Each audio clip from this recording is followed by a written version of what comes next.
Did you have a place to stay when you moved here, or did you just pack up and No. you did some recon? Yeah. My friend had moved out here. My very close friend had moved out here like a couple of months before I did. So I was coming and visiting. And one trip I came specifically with the intention to find an apartment. And so I came and I found an apartment like in a day, because LA is like, you know, I wouldn't do that now. Like, I would need more than a day to choose where I was going to live. But at that time, it's like, I went and found an apartment close by to where my friend was, because it's like, right, we got to live close to each other. Right. And I found an apartment. I got it. It was like, it was tiny, a studio apartment. Like, I could fry eggs, use the bathroom, and take a nap. Like, it was tiny. Yeah. And I got it. And then I knew what I was coming to. Great. Yeah. And do you still live near that person? I do not. And are you guys still friends? Everybody asks me that. We are no longer friends. What happened between the two of you? I would say nothing like concrete, no big blow up, just a growing apart. It's interesting. We don't have to get deep into this, but I am no longer friends with my old roommate either. Okay. And I know you guys weren't Were roommates. you friends before you were roommates? Yeah. Oh, okay. And it's I don't know why people don't understand. Like, people at all age, you're not friends with the same people you were with in high school because you grew apart. Yeah. Adults can also grow apart. You guys could go in two different directions, but people are always like, I don't understand. You guys were 40 years old and friends, right? Yeah. But then life brought us on two different paths. So it's weird that people don't understand that. I think it's also like hurtful, because sometimes in rare occasions, both people decide we've grown apart. It's mutual.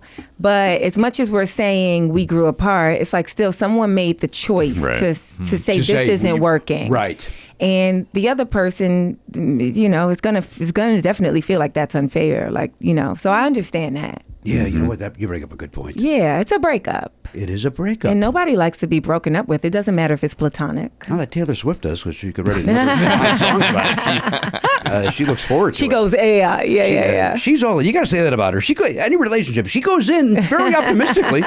Yeah. Like this is the one. But guys should reverse it on her. You go into a relationship and say, I got my own non-disclosure. You can't write a song about me. That might be a deal breaker. Still want to be with me? Yeah, and she say no. There you go. Well, then bye. Now he's got a best-selling book. about a 14-minute conversation. Exactly. Yeah. We were talking about her over the weekend because of the nonsense with football. That poor girl can't just go watch a football game without the world fucking ending. But when and if she has children, her children are literally going to be born into new money, like oil baron type money. Like, it's crazy what those kids are going to. Which is why it's so ironic that you said poor before girl. I meant emotionally. That poor girl, she's struggling. Poor girl, she left a scarf somewhere and won't get the fuck over it. She's doing fine. She seems to be having a good time. Yeah, she's doing fine. I just, I don't.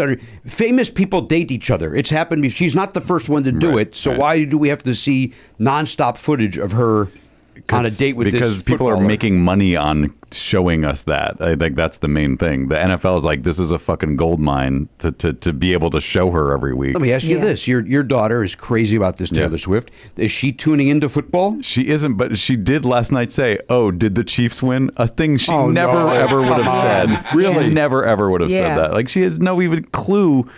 I don't think she knew that the Chiefs were a football team before. That still is. But you know what? I was watching the show about the Lakers. Oh, Winning Time. Yeah. Great show. I can't believe it's a bummer. I cannot believe it. It's a bum. I cannot believe it. Right? Because it was so great. I cannot believe it. Yeah. But it was good to know. I didn't know that. I mean, that's before my time. So I didn't know that that's how they kind of saved. It's like, you have these two exceptional players, right? And like that makes people want their rivalry makes people want to watch the NBA. But Lakers specifically, him getting people to come see you, put celebrities in the front. You get he figured out a way to make this thing interesting and